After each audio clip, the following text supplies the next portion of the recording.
Bonjour, alors ici je tiens à présenter le schéma narratif dans le dernier jour d'un condamné. Rappelons que cette œuvre est un roman à thèse. Cette thèse, c'est défendre, si vous voulez, l'abolition de la peine capitale qui s'avère une injustice au nom de la justice. Alors, pour le schéma narratif, rappelons premièrement la situation initiale.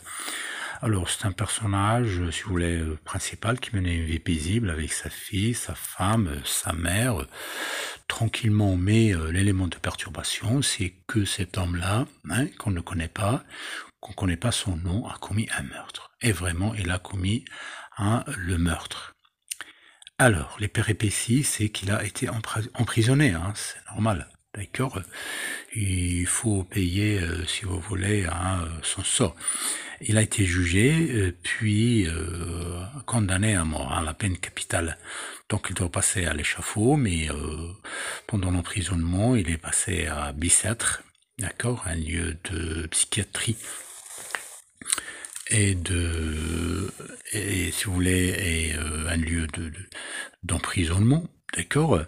Alors après, il va passer bien sûr à la conciergerie, puis à l'hôtel de ville et enfin à la place de grève où il sera bien sûr exécuté. Sachant que bien sûr, pendant ces péripéties-là, c'était l'occasion d'avoir recours à une grâce, à une cassation de ce jugement fatal. Il avait essayé de s'évader, mais il n'y avait pas une possibilité. Alors, pour le dénouement, on voit ici, on n'a pas, car l'espoir de grâce n'a pas été réalisé, et même le cas de s'évader, la possibilité de s'évader a été bien sûr impossible. Alors, cinquièmement, si vous voulez, pour la solution, l'ellipse, il y a une ellipse de situation finale. Pourquoi? Parce qu'on laisse, si vous voulez, l'occasion au lecteur de réfléchir, de donner des pensées, des idées comme ça sur le sort fatal de cette personne incarcérée ou bien condamnée à mort. Alors, pour le schéma actantiel de ce roman à thèse. Alors, normalement, la première composante, c'est le sujet. Normalement, c'est le narrateur qui est en train d'écrire, si vous voulez, un monologue intérieur. Alors, qu'est-ce qu'il désire comme objet? À sauver sa vie, à se faire gracier, essayer de s'évader, même dans l'impossible. Bien. Alors, pour le destinateur, il y a, si vous voulez, l'instinct de vivre, la crainte de la mort, le devoir parental, parce que déjà, il a une mère malade, une femme, une petite fille, Marie, et déjà, bien sûr, elle a connu Peppa Nanemou. Le destinataire, c'est le narrateur lui-même, le condamné, sa fille Marie, sa femme, sa mère. Bien. Alors, pour les adjuvants, si vous voulez, il n'a que l'avocat.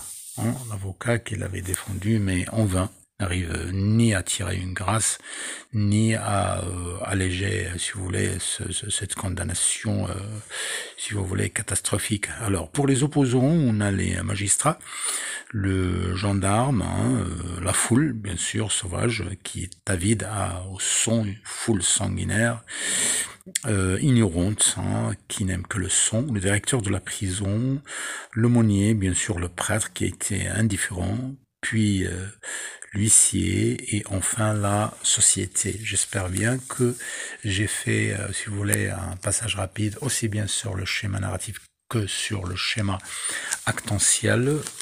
Rappelons bien que le but, si vous voulez, de cette si vous voulez, thèse, de ce roman à thèse, c'est abolir la peine capitale, qui est une double condamnation, si vous voulez. La première, c'est la privation de la liberté. La deuxième, c'est l'exécution. Ça veut dire, on tue la personne au nom de la justice, alors que sur le plan international, qui s'avère une injustice. C'est pourquoi on a aboli la peine capitale généralement dans la majorité des pays sur le village planétaire. Merci.